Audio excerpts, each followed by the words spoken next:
Maka ketika terjadi kiamat, penghancuran alam semesta, Allah Subhanahu wa ta'ala membuka seluruh pintu langit. Wa futihatis sama fakanat abwaba. Pintu langit dibuka semua. Semua malaikat keluar dari langit-langit itu, karena langit akan digulung seperti kita menggulung kertas.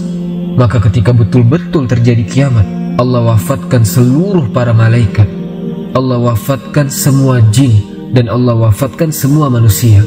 Tidak ada yang tersisa kecuali yang Allah Subhanahu wa ta'ala izinkan untuk tidak dihancurkan pada hari kiamat, seperti Arash, seperti kursi, seperti lauhil mahfuz, seperti ruh, seperti tulang ekor manusia tidak dihancurkan. Tapi selain itu dihancurkan semuanya.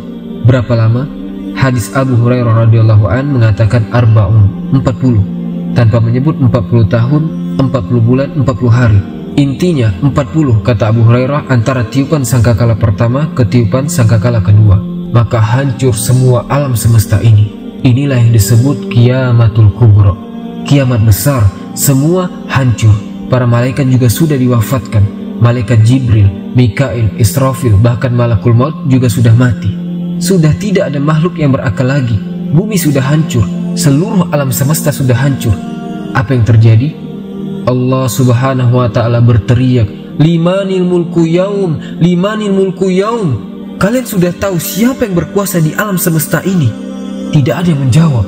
Tidak ada malaikat, tidak ada jin, tidak ada manusia, semua mati. Maka Allah jawab sendiri, lillahil wahidil qahhar. Alam semesta ini pemiliknya hanya Zat yang Maha Satu, yang Maha Perkasa, Allahu Azza wa Jalla. Itulah yang difirmankan dalam surah Al-Fatihah, Maliki Yaumiddin. Itu makna Maliki Yaumiddin, Raja pada hari pembalasan. Maka setelah kemudian Allah Subhanahu wa ta'ala atur kembali alam semesta untuk menjadi alam akhirat.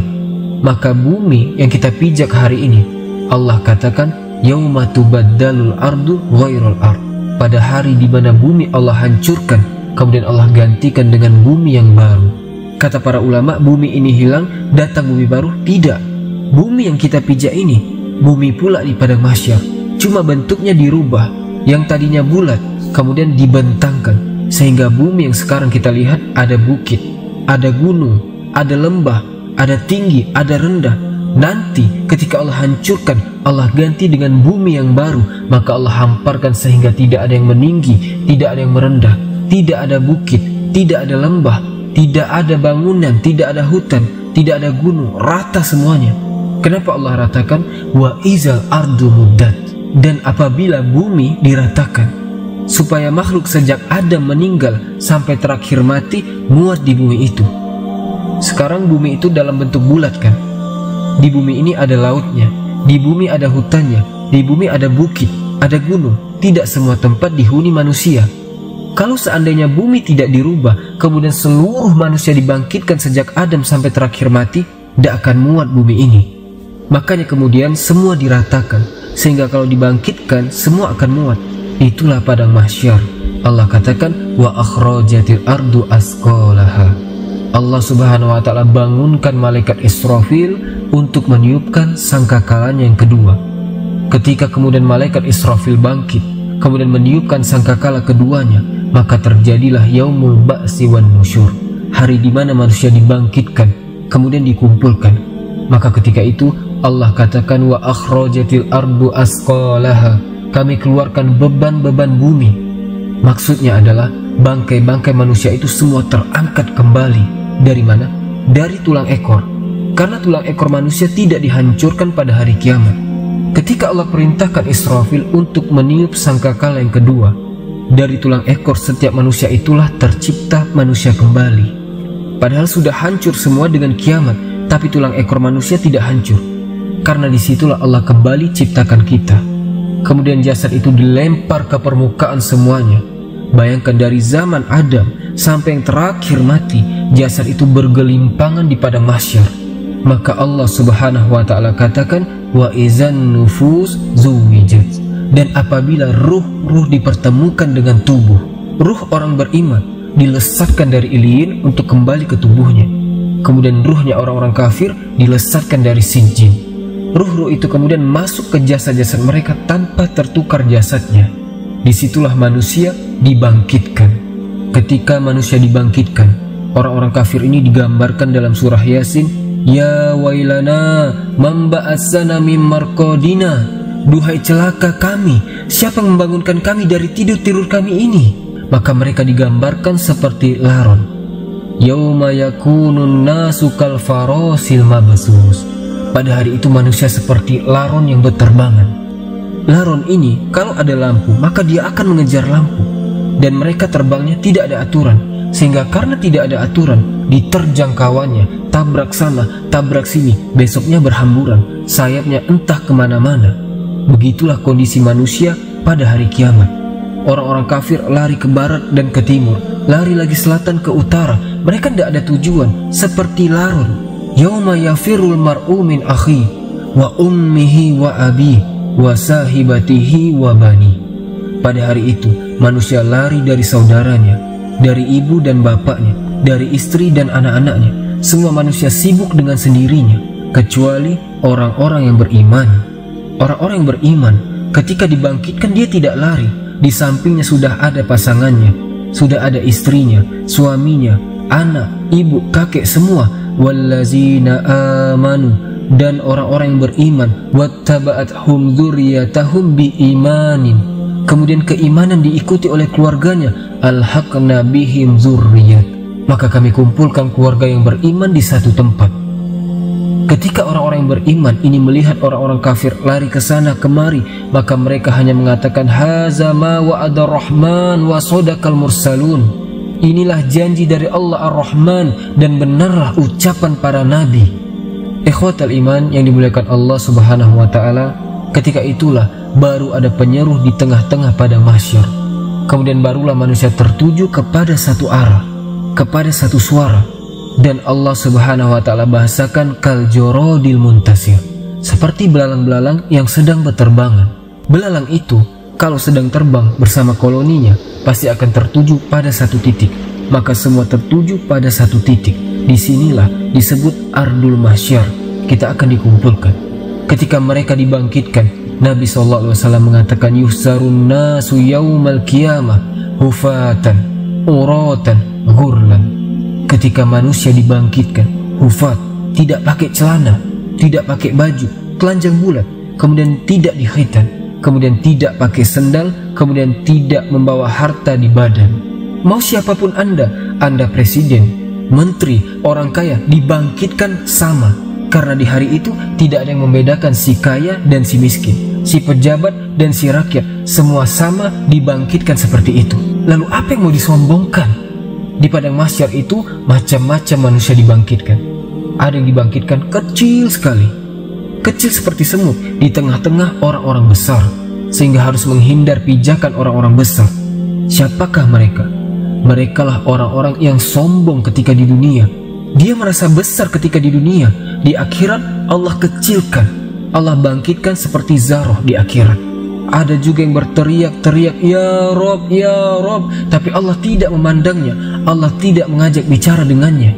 La yanzurullahu yaumal qiyamah, Allah tidak akan melihatnya pada hari kiamat. Walaupun dia berteriak-berteriak ya Rob, ya Rob, ya Allah, ya Allah, ada orang-orang yang tidak akan dilihat oleh Allah pada hari kiamat. Ada orang-orang yang tidak akan diajak bicara oleh Allah pada hari kiamat. Ada orang-orang yang lari, tetapi mereka berjalan dengan kepala, sedang kakinya itu di atas. La haula wala quwata illa billah. Bagaimana caranya? Allahu a'lam. Allah atas segala sesuatu maha mampu. Ada juga orang-orang yang dibangkitkan dengan mata yang buta, sehingga dia mengatakan ya Rabbi lima hasyartani a'ma wa qad kuntu basyira. Ya Rabb, ketika di dunia aku bisa melihat, kenapa di sini buta? Katanya. Macam-macam orang di padang mahsyar itu dibangkitkan. Karena orang dibangkitkan itu alama mata alaih, sebagaimana kematiannya. Ada ketika di dunia dia menusuk-nusuk untuk bunuh diri, maka ketika dibangkitkan di tangannya sudah ada pisau sedang menusuk-nusuk badannya.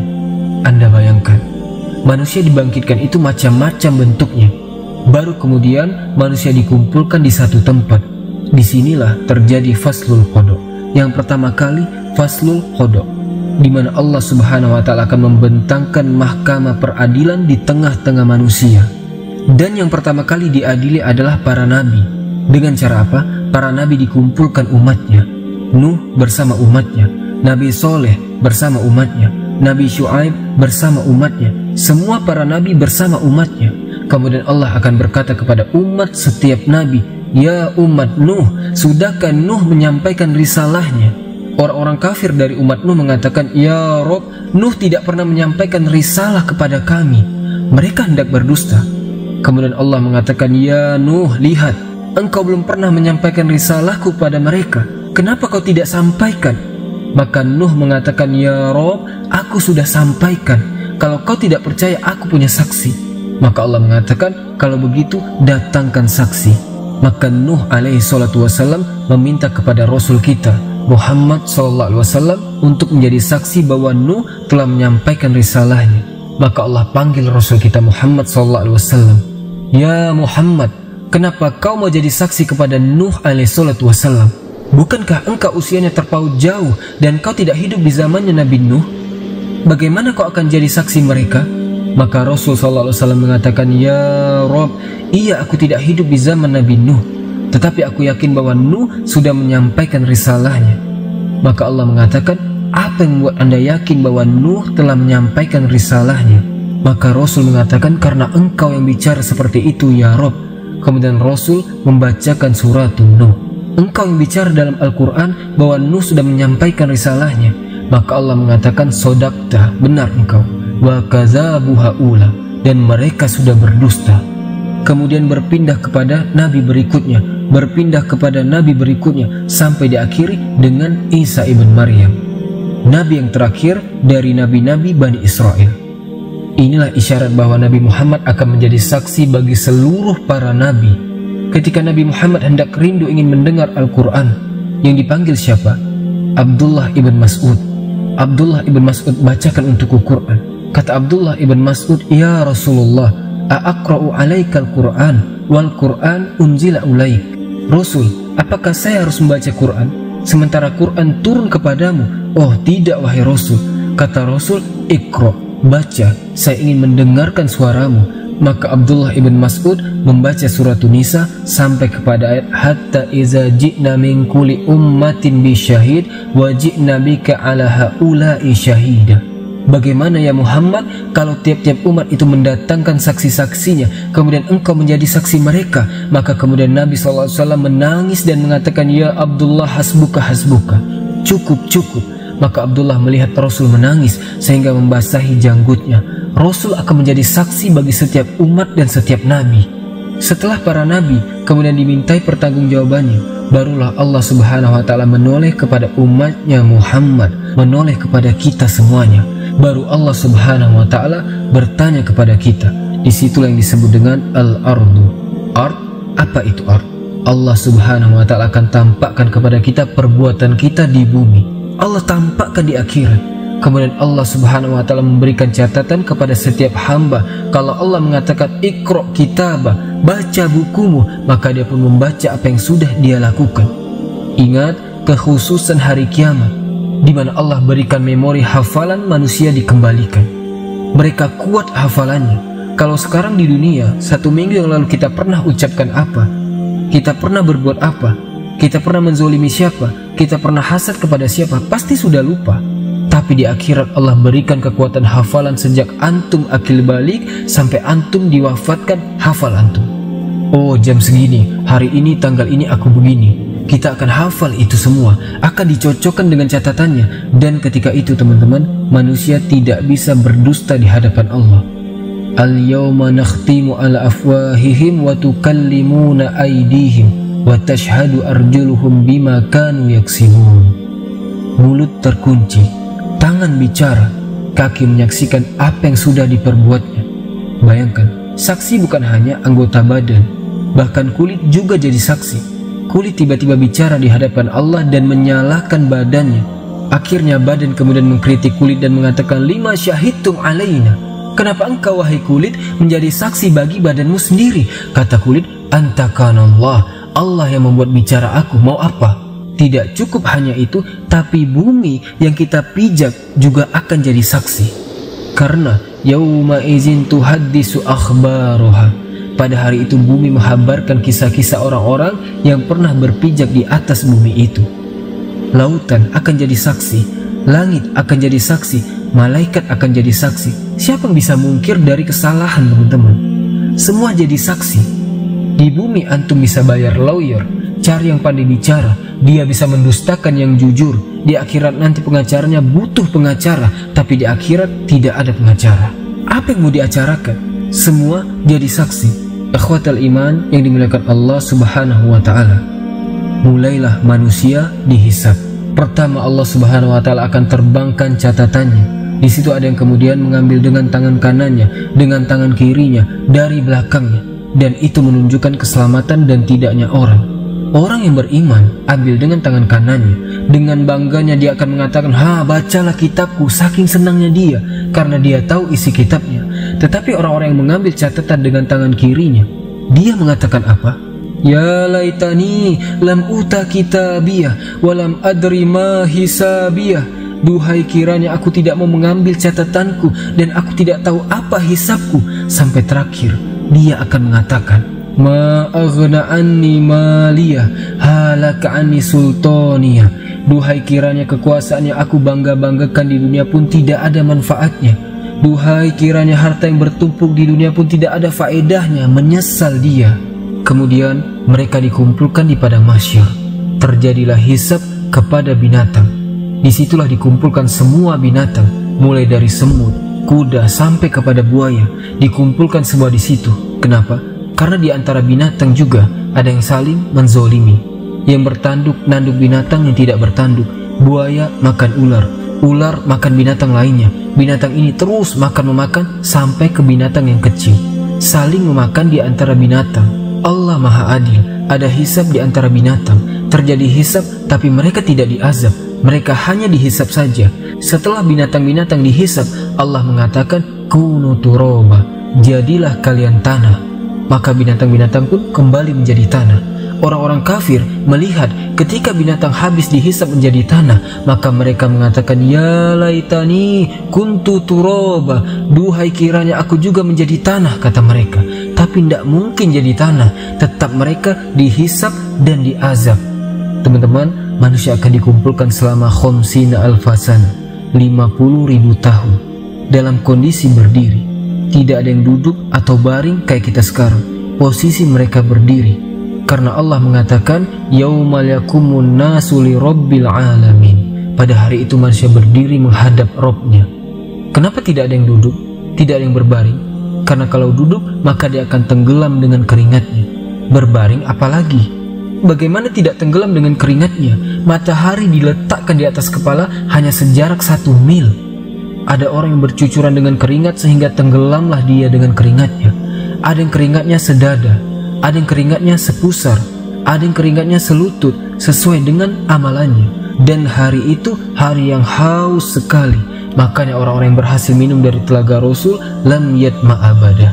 Dia tidak akan haus selamanya walaupun matahari di atas kepala. Likulin nabi haudhu, setiap nabi punya telaga, dan yang paling besar telaga Rasul kita Muhammad SAW. Jumlah gelasnya sejumlah bintang yang ada di langit. Warna telaganya lebih putih dibandingkan air susu. Rasanya lebih manis dibandingkan madu. Siapa yang minum tidak akan haus selamanya. Adakah dari umat Rasul yang tidak akan minum? Ada. Ketika ada orang-orang yang mendekati telaga Rasul di padang mahsyar itu, tiba-tiba dihalau para malaikat. Kemudian Rasulullah SAW berteriak-teriak, ummati, ummati, ya Rob, itu kan umatku, biarkan mereka minum. Mereka dihalang. Lihat bagaimana rahmatnya Rasul kepada umatnya. Tapi Allah mengatakan, hei Muhammad, kau tidak tahu apa yang terjadi dengan umatmu. Sepeninggalmu mereka sudah merubah-rubah sunnahmu. Biarkan mereka tidak minum dari telagamu. Teman-temanku seiman yang dimuliakan Allah Subhanahu wa ta'ala, manusia akan tenggelam dengan keringatnya. Kemudian manusia pada saat itu kebingungan, entah apa yang harus dilakukan. Mereka menunggu faslul qada. Bagaimana putusan Allah kepada mereka, masih bingung. Akhirnya mereka pun berjalan kepada Adam. Ya Adam, engkau kan bapak kami, mintalah syafaat kepada Allah. Tidakkah engkau iba kepada kami? Kami kesulitan di sini." Kata Adam, "Aku tidak bisa menolong kalian. Pergilah ke Nuh." Berangkatlah mereka ke Nuh alaihissalatu wassalam. Nuh juga tidak bisa memberikan syafaat. Kata Nuh, "Sebaiknya kalian kepada Ibrahim." Berangkat mereka ke Nabi Ibrahim alaihissalatu wassalam. "Ya Ibrahim, engkau adalah kekasih Allah. Tidakkah kau iba melihat kondisi kami?" Kata Ibrahim, "Tidak. Aku pernah berdusta 3 kali. Sebaiknya kau datang kepada Musa. Temui Nabi Musa." Berangkat ke Nabi Musa. Kata Musa, "Aku juga tidak bisa karena pernah membunuh orang." Pergilah ke Isa saja. Temui Nabi Isa.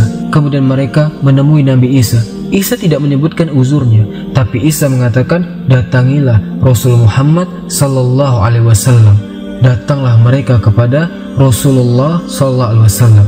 Baru kata Rasul, "Analaha, akan kucoba." Rasul sujud di bawah arsy Allah dengan sujud yang lama, sampai Allah datang dan mengatakan, "Irfa ra'saka ya Muhammad, angkat kepalamu wahai Muhammad. Kul yusma, katakan kau didengar. Sal tu'ta, minta kau diberi. Isfa'tu syafa, minta syafaat kau diberikan syafaat."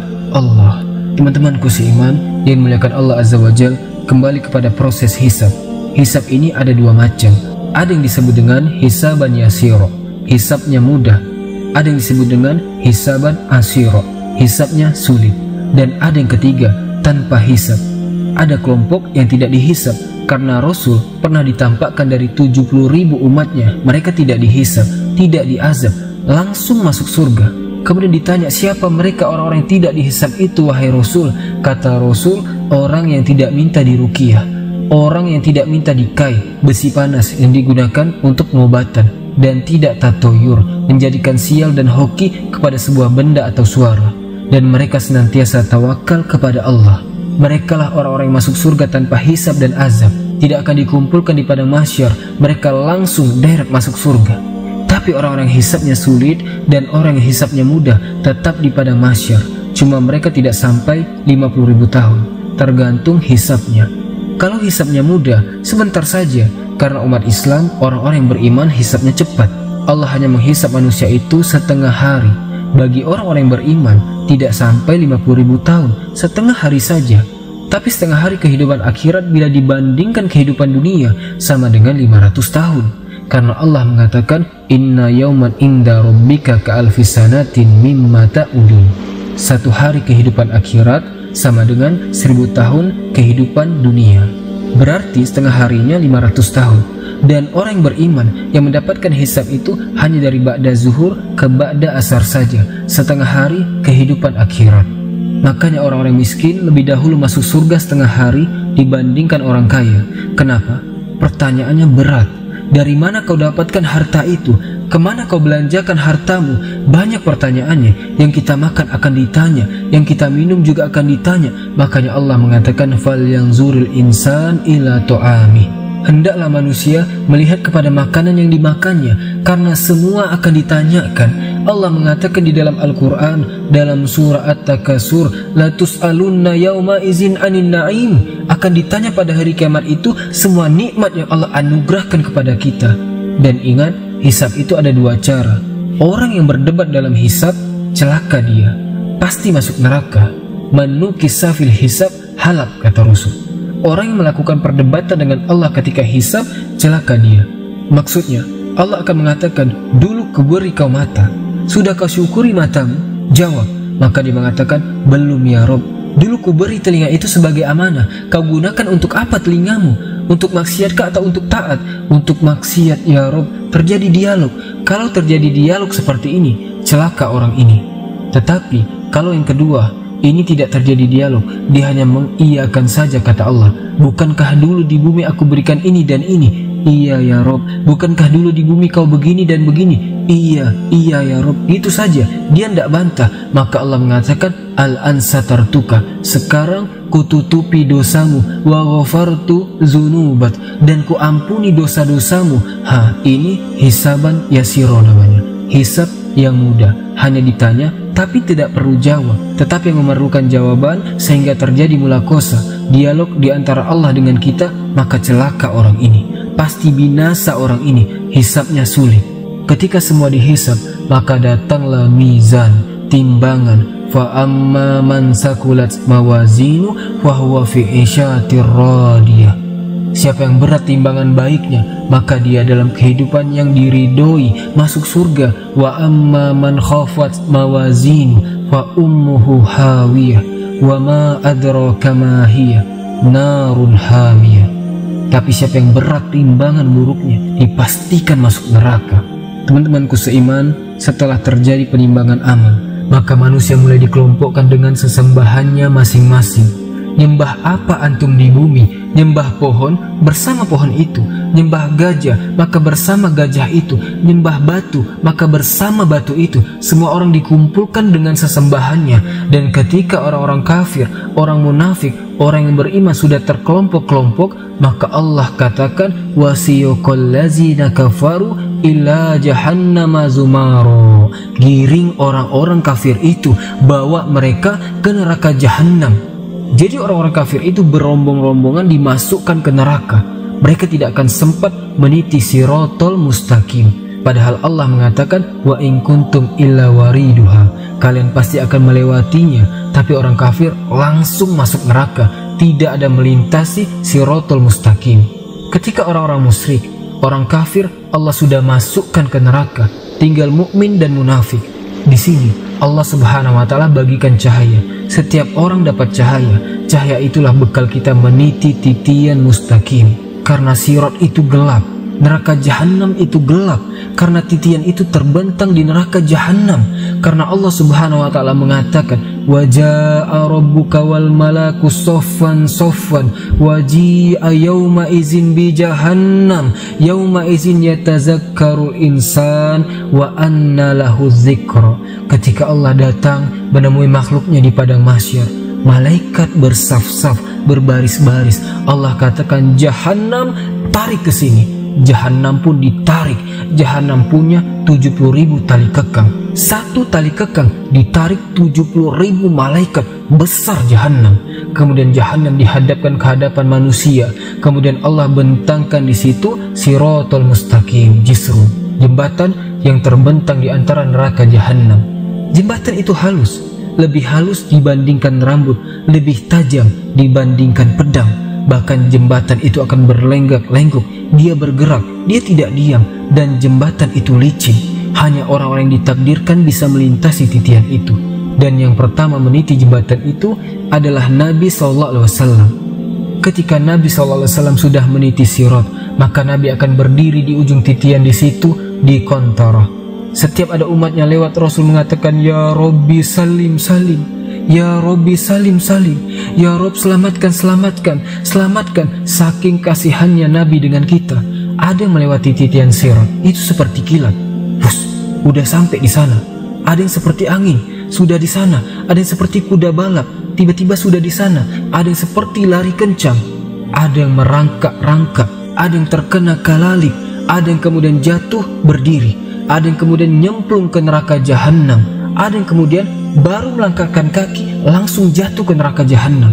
Kata Rasul ketika duduk bersama para sahabatnya, ada semacam bunyi besar, duar. Kata Rasul mengatakan, tahukah kalian itu suara apa? Sahabat mengatakan, kami tidak tahu wahai Rasul. Kata Rasul, itu adalah batu sebesar unta 70.000 tahun yang silam jatuh dari titian dan baru sampai sekarang di inti neraka jahanam. Artinya kalau orang jatuh dari titian sampai neraka jahanam itu 70.000 tahun baru sampai di dasar jahanam, na'udzubillah. Teman-temanku seiman, maka satu persatu orang-orang beriman diberikan cahaya, orang munafik diberikan cahaya, kadang padam, kadang terang, kadang padam, kadang terang. Ketika berjalan mereka mengatakan naktabis min nurikum, hai orang beriman, tunggu dulu, aku ikut cahayamu. Kata orang beriman, ambil lagi saja kau cahaya yang di belakang. Di dunia memang orang munafik bisa menipu orang-orang beriman, tapi di titian siratul mustaqim orang yang beriman tidak mungkin ditipu lagi. Teman-temanku seiman, ketika semua terseberangi semuanya, sampailah mereka di sebuah tempat namanya Kontoroh. Kontoroh itu depannya pintu surga. Apa sampai di sini keletihan orang yang beriman? Tidak. Di sini ada kisos. Disinilah Nabi SAW mengatakan kepada sahabat, tahukah kamu siapa yang bangkrut dari umat ini? Kata sahabat, orang yang bangkrut adalah orang yang bangkrut usahanya. Kata Rasul, bukan itu. Orang yang bangkrut adalah orang yang datang pada hari kiamat membawa pahala sholat, pahala zakat, pahala sedekah, pahala ini dan itu. Tapi di satu sisi dia pernah menzolimi si fulan, mengambil harta si fulan, mencaci si fulan, menumpahkan darah si fulan, merendahkan si fulan. Akhirnya di kantor ini terjadi kisos. Padahal depan pintu surga tuh, supaya orang masuk surga mendapatkan keadilan, supaya dalam hatinya tidak ada lagi dongkol dengan kawannya. Allah cabut perasaan dengki sehingga menjadi bersaudara dalam surga. Karena orang-orang dalam penduduk surga itu satu hati. Kalau kita kan berhati-hati, ada yang dengki, ada yang marah, ada yang emosi. Supaya tidak ada itu, maka terjadi kisos di sini. Dulu kau sudah memukul aku, sini kamu, mana pahalamu? Diambil pahalanya. Ketika kemudian dia sudah tidak punya pahala karena sudah dikasihkan orang banyak, sering zolim waktu di dunia, karena sudah banyak dizolimi, dia mengatakan, mana pahalamu? Maka dia mengatakan, aku tidak punya pahala lagi, sudah habis. Kalau sudah habis kebaikannya, maka akan dilemparkan dosanya kepada dia. Padahal sudah dikontoro, sedikit lagi masuk surga, tetapi dilempar lagi ke belakang, ke neraka. Di kontoro ini, ikhwan, kisah sesama orang yang beriman saja. Kalau kisos dengan orang kafir, dengan binatang, zolim kepada binatang, zolim kepada orang kafir, atau zolim orang kafir kepada orang beriman, ini sebelum titian sirat. Itu kisahnya di situ. Tetapi kalau di kontora, depan pintu surga, khusus orang beriman saja, karena sudah mau masuk surga masalahnya. Bahkan orang-orang yang dibunuh akan datang menghadap Allah tanpa kepala. Dalam hadis Abdullah ibn Abbas radhiyallahu anhuma, tangan kirinya membawa kepalanya. Walaupun ketika di bumi tidak dibunuh dengan cara dipenggal, tapi nanti pada hari kiamat orang yang dibunuh itu seperti itu bentuknya. Lehernya tidak ada, kepalanya dipegang oleh tangan kirinya, tangan kanannya menyeret orang yang membunuhnya, kemudian menghadap Allah dengan mengatakan, Ya Rob sal haza lima qatalani. Tanya orang ini, kenapa dia bunuh aku, kenapa dia bisa membunuhku. Dan bayi-bayi yang dilempar hidup-hidup kemudian mati, seperti orang-orang yang punya anak dari hasil zina, kemudian malu, dilemparlah anak itu ke selokan, ke tong sampah, ke kardus, akhirnya mati bayi mungil itu. Maka Allah mengatakan, wa izal mau'udatu su'ilat bi ayyi dzanbin kutilat. Bayi-bayi itu akan membawa kepalanya menghadap Allah dan mengatakan, Ya Rob sal haza lima qatalani. Tanya ibuku kenapa dia membunuhku, tanya bapakku kenapa dia membunuhku. Semua akan dikisos. Hati-hati. Tapi kalau sudah tidak ada kisah lagi, baik di antara orang yang kafir dengan orang yang beriman, atau sebaliknya, manusia dengan binatang, atau sebaliknya, kemudian kisos terjadi antara orang yang beriman dan sudah selesai, maka manusia berjubel di pintu surga. Manusia akan berdesak-desakan di pintu surga, padahal mereka sudah divonis masuk surga, tidak mungkin masuk neraka, tapi tidak bisa masuk surga juga, karena pintu surga tertutup.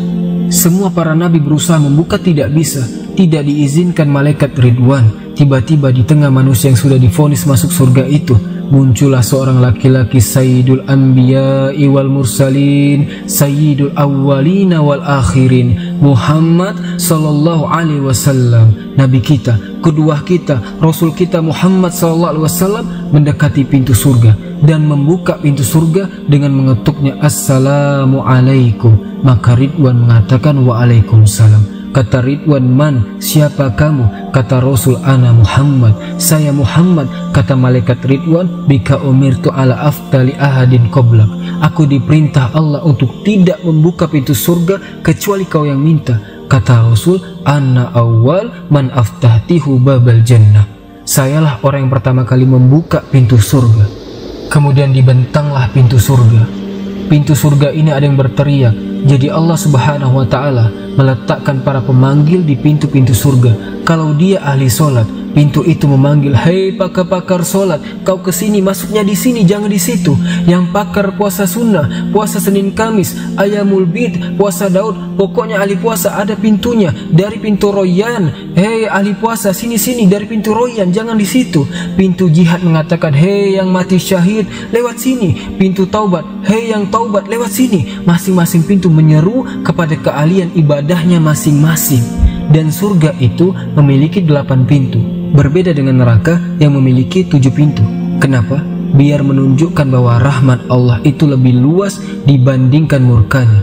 Karena Rasul mengatakan Allah berfirman, rahmatku lebih luas dibandingkan murkaku. Teman-temanku seiman, ketika ada orang yang berdiri di pintu surga, dia berdiri nih, dia tidak mau masuk surga. Kata Allah, masuk kau ke dalam surga dengan rahmatku.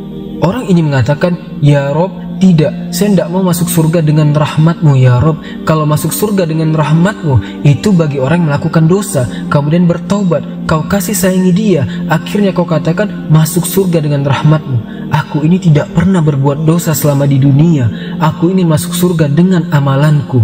Wah, dia merasa bangga dengan amalannya, karena aku tidak pernah berbuat dosa. Masukkan aku dengan amalanku, katanya. Baik, kata Allah, hitung amalanmu berapa. Dihitung amalannya, rupanya dihitung amalannya tidak sebanding dengan satu nikmat yang Allah berikan, nikmat penglihatan.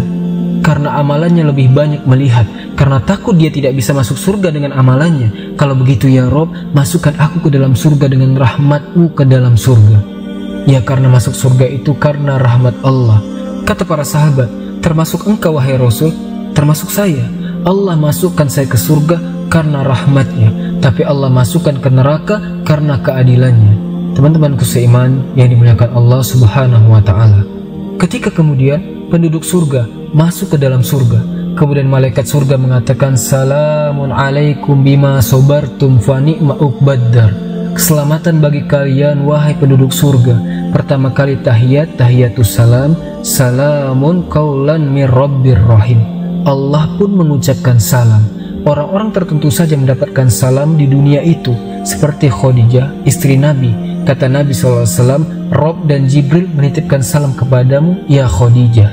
Tidak semua dapat salam dari Allah dan malaikat Jibril, hanya orang-orang tertentu, karena Rasul yang mengatakan Allah dan Jibril menitipkan salam. Tapi orang masuk surga semua akan dapat salam dari Allah, salamun qaulan mir rabbir rahim. Mereka dapat salam, dan salam itu artinya selamat, karena di surga tidak ada aib. Di surga itu selamat semuanya, tidak ada orang yang lisannya kotor, tidak ada di surga itu. Tidak ada tukang gibah, tukang gunjing, tukang caci, tukang maki, tukang merendahkan, tidak ada. Sampai kepada istri-istri tidak ada yang cemburu kalau antum bersama bidadari, karena semua jadi salam, selamat semuanya, selamat dari aib. Antum tidak kencing, antum tidak berak, antum tidak meludah, antum juga tidak mengeluarkan dahak, antum tidak ada congeknya bahasa kita. Pokoknya selamat badannya. Sampai-sampai ditanya, Rasul, kalau hari-hari makan dan minum, kayak mana beraknya? Cemana kencingnya? Kata Rasul, berak dan kencingnya dengan keringat, dan keringatnya seperti minyak misik. Itulah berak dan kencingnya penduduk surga, luar biasa. Selamat badannya, wanitanya tidak ada haid, tidak ada nifas, tidak ada bau ketiak di surga itu, semua wangi. Karena selamat badannya. Di surga itu tidak ada nenek-nenek. Di zaman Rasul ada nenek-nenek datang kepada Rasul, Rasul, aku masuk surga ndak? Kata Rasul, nenek-nenek ndak masuk surga. Nenek ini menangis, kemudian dia pergi. Kemudian Rasul berkata kepada para sahabat, bilang sama nenek itu, bukan berarti nenek itu tidak masuk surga.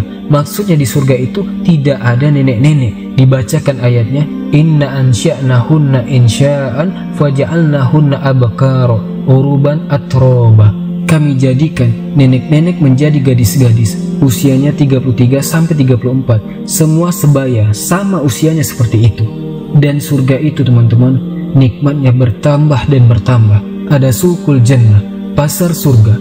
Pasar ini setiap Jumat kalau di bumi, kalau di surga namanya yaumul mazid, hari tambahan nikmat. Semua penduduk surga ke pasar, yang laki-lakinya itu berjumpa dengan kawan-kawannya di pasar itu, kemudian ngobrol, cerita pengalaman antum di dunia.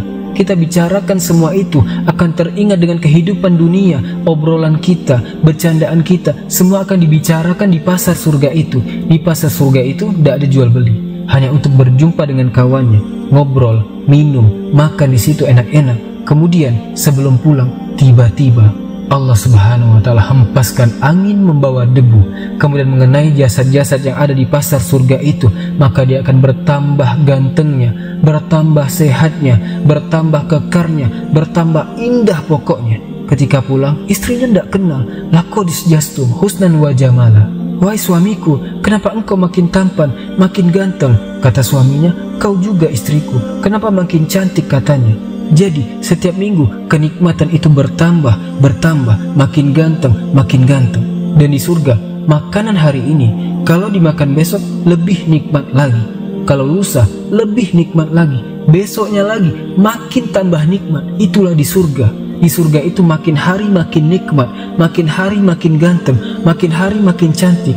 Teman-temanku seiman, ketika orang masuk surga, pertama yang dimakan apa? Dan pertama yang diminum apa? Yang pertama dimakan penduduk surga, kabidil hud, hatinya ikan paus. Tentu ikan paus di akhirat, bukan di dunia. Kemudian minum air jahe, jahenya jahe surga. Kata Abdullah bin Abbas, dunia dan surga itu hanya mirip nama, tapi hakikatnya berbeda. Di dunia ada air jahe, wedang jahe. Di surga ada wedang jahe, hanya kesamaan nama, tapi hakikatnya berbeda. A'dat tulis ibadis solihin, ma la aina ra'at, wala uzunu sami'at, wala khatara ala qalbi bashar. Aku sediakan bagi hamba-hambaku yang soleh surga yang tidak pernah dilihat oleh mata, tidak pernah didengar oleh telinga, dan tidak pernah terbetik dalam hati manusia. Macam mana cara menggambarkannya? Jadi hanya kemiripan nama saja. Di surga ada pisang, di dunia ada pisang. Tapi pisang surga beda rasanya. Di surga ada madu, di dunia ada madu. Beda madu di surga. Di surga ada khamar, di dunia juga ada khamar. Beda. Khamar di dunia ini paling rendah, sakit kepala orang yang minum. Paling tinggi, teler, tidur di got di jalan. Tapi khamar di surga itu lezat bagi peminumnya. Lezat. Teman-temanku seiman, dan di surga Allah sudah peruntukkan satu orang mendapatkan 2 istana minimalnya. Waliman khofa maqama rabbihi jannatan. Bagi orang yang takut, Allah sediakan 2 istana, dan dia akan mendapatkan nikmat yang besar, sebagaimana ahlun nar akan mendapatkan azab yang besar. Ketika penduduk surga, iza dakhala ahlul jannatal jannah wa iza dakhala ahlun naron naro. Apabila penduduk surga masuk ke dalam surga, penduduk neraka masuk ke neraka. Ji'abil mauti ala suratil kabsh, didatangkan kematian dalam bentuk kambing gibas, disembelih kematian itu sehingga tidak ada kematian lagi. Maka datanglah penyeru kepada penduduk surga, ya ahlal jannah la mauta lakum wa ya ahlan nar la mauta lakum. Hei penduduk surga, tidak ada kematian. Hei penduduk neraka, tidak ada kematian. Maka penduduk surga akan mendapatkan nikmat selamanya, abadi, dan penduduk neraka akan mendapatkan azab selamanya. Itulah ringkasan perjalanan manusia dari kehancuran alam semesta, kemudian di padang mahsyar, kemudian di titian sirat, sampai masuk ke dalam surga dan neraka. Tentu yang saya ceritakan ini teman-teman adalah bagian kecil, hanya gambaran. Karena sehebat apapun orang menggambarkan surga, menceritakan surga, surga menyelisihi gambarannya. Karena surga tidak bisa dibayangkan. Kita hanya menukilkan sabda-sabda Nabi, ayat-ayat Al-Quran. Beginilah gambaran surga, karena tidak semua dibentangkan. Oleh karena itulah perlu keimanan yang kuat tentang hari akhir. Makanya salah satu rukun iman, al-imanu bil yaumil akhir, beriman dengan hari akhir.